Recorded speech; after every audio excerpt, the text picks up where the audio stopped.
911 emergency. What are you reporting?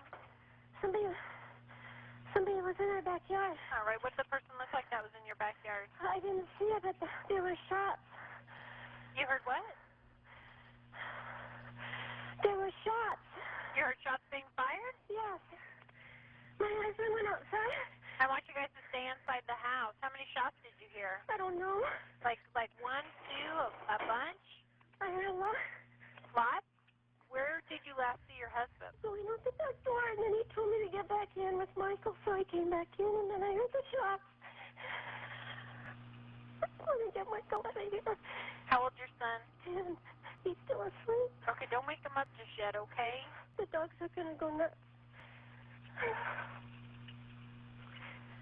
Are you able to see the backyard at all? I have all the lights out. You turn off all the lights? Yeah. I can't seem to hear. Okay, James, stay with me. I have officers there. I have 2 officers there. I want you to stay inside the house.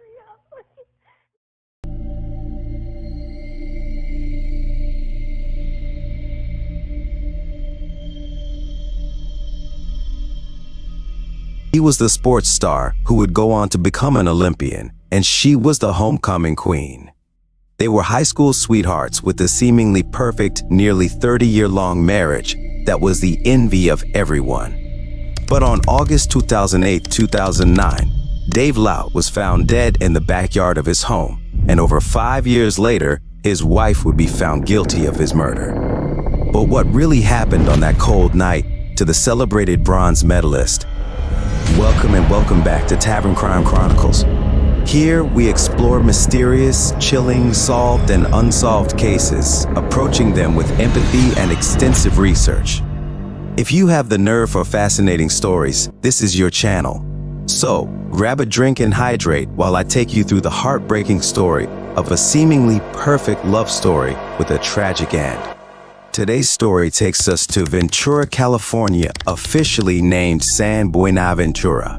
Located northwest of Los Angeles, Ventura is a coastal city strategically located, and because of that, it is a popular tourist destination. Owing to its historic landmarks, beaches, and resorts, Ventura has been inhabited by different people, including the Chumash Native Americans, and later the Spanish missionaries in 1782, who gave the city its name.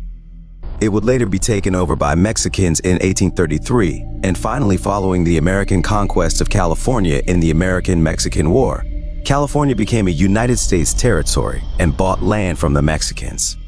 But in this beautiful land with Mediterranean climate enjoying the breeze from the Pacific Ocean, a murder plot evolved unsuspected by its inhabitants. This is the story of David Lester Laut. Dave Laut was born on December 21, 1956 in Findlay, Ohio, to Father Laut and Mother Dottie Laut, and grew up in Oxnard, California. He attended Art Haycox Elementary School, E.O. Green Junior High School, Santa Clara High School, Moore Park College, all in Ventura County, along with San Jose City College and UCLA, where he was a 2-time NCAA champion and was ranked #1 shot putter in the United States. Dave Laut's love story was one like a scene from Hollywood movie rom-coms. He met his future wife, Jane Laubacher, at Santa Clara High School in Oxnard, California. Dave, who played football and threw shot put, was voted most athletic, and she, homecoming queen. It was a match made in heaven for Dave, and Jane began dating after their graduation in 1975. Dave would go on to win 2 NCAA titles in shot put while at UCLA that set the stage for the athletic dreamer. He was considered a top contender for shot put at the 1980 Olympics, and he trained really hard for them. Unfortunately for him, it was not his time yet, for in that year, the United States President, Jimmy Carter, led a boycott of the Summer Olympic Games in Moscow to protest the late 1979 Soviet invasion of Afghanistan and encouraged other nations to do the same. Thus 65 other countries joined the boycott. It was this unfortunate incident that almost put a dark cloud on Dave's career, dulling his dreams. If I said he was disappointed, That would be an understatement. But after he was done mourning the loss of a chance at gold while at the peak of his youth, he got up and decided to put a shine on the eventful year 1980. Dave proposed marriage to his longtime girlfriend and biggest supporter, Jane Laubacher.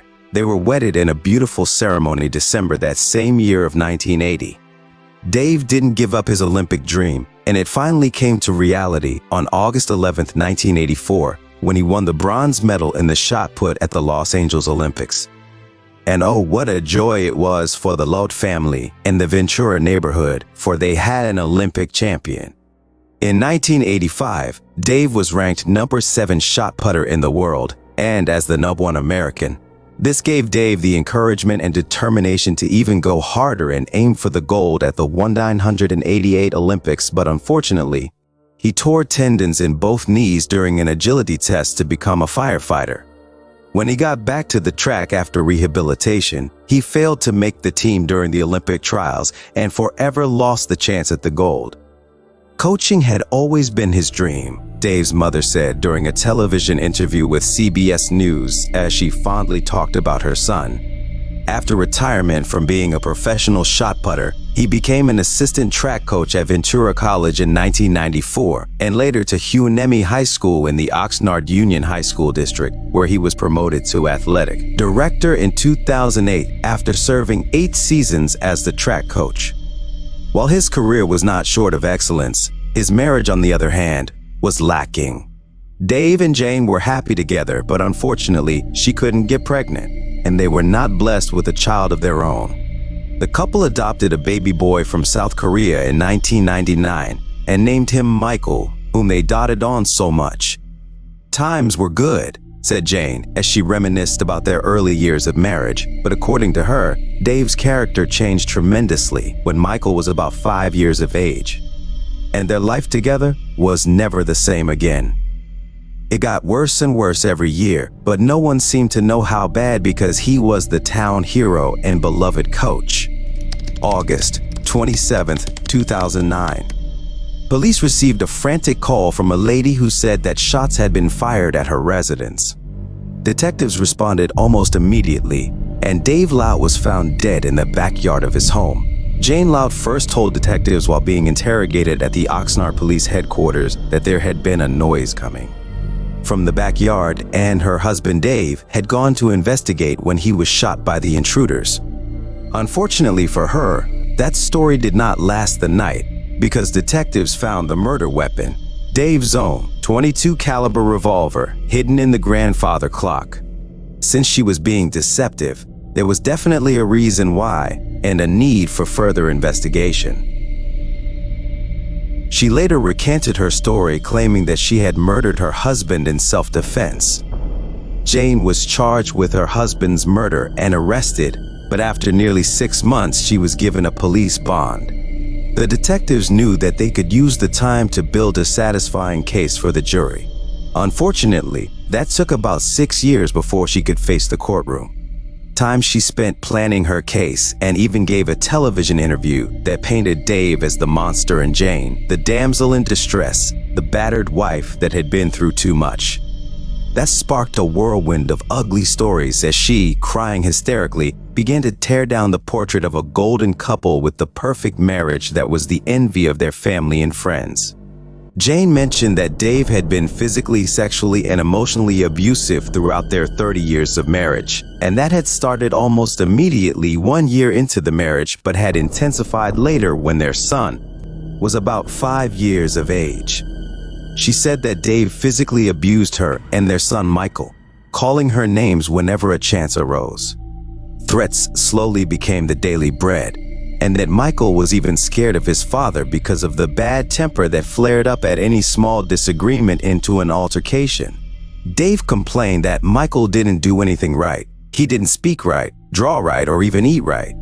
We unfortunately can never know Dave's side of the story, but according to Jane, on that fateful day she arrived home from the beach with Michael and were immediately met with the usual threats from Dave. He was angry and continued to yell into the night, threatening to kill both of them. That was the norm for the Laut family, and as Jane crawled into bed beside Michael, she knew she had to save her son. She went down to him and focused on diverting him away from Michael and out of the house. They both tripped and fell during a struggle for the gun, and it went off, killing her husband. But like they say, there is no perfect murder. According to the detectives, in their bid to best reconstruct what could have happened that night, mentioned that while Dave was outside, Jane followed him with a flashlight, firing the gun to the back of his head. She fired 5 more shots until she was sure he was dead, then she dialed. She was completely ignorant of the fact that the murder weapon, Dave's Ruger .22 revolver, is not an automatic gun but a single-action revolver, and thus one had to physically, manually cock that firearm before every shot, which showed premeditation.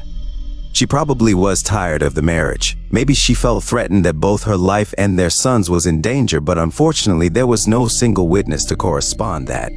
Rebecca Laut, Dave Laut's sister, mentioned that Dave held Jane on a pedestal, and they never witnessed any form of violence. Their neighbor, right next door, an ex-LA County deputy, testified never to have witnessed or heard any form of violence at the Laut's house. Jane Laut was offered 5 plea deals, the last of which was for a maximum 6-year sentence for manslaughter. But she turned them all down, saying that the jury would either believe her or not, because if she pleaded guilty, she would live her life forever being known as a husband murderer. Jane Laut's trial began on January 11, 2016, of which her son Michael, now 17 years, testified of his father's temper but couldn't recall the times that he had been violent. No one forgets the time someone is violent towards them, and so that made it very hard for the jury to believe them. After 3 long months of trials and deliberations, with an emotional Jane spending 6 days on the stand trying to convince the jury, the police had uncovered that Jane was deep in debt. And they found probable cause for murder because he had a life insurance of approximately $300,000 and was also afraid of a divorce. Jane Laut was found guilty of first-degree murder and given a mandatory sentence of 50 years to life in prison. Well, this pretty much sums up the story of Ventura's most loved Olympian. Was this a senseless murder? Yes. No one deserves to die, let alone at the hands of the one you loved. Could it have been avoided? Yes. Their financial difficulties could have been overturned, and divorce is never the end of life. Tell me, did you learn anything from today's case? Please tell us in the comments section below. If you managed to reach the end of the story, please like the video. Subscribe to the channel and hit the bell button to never miss any video, and see you next time.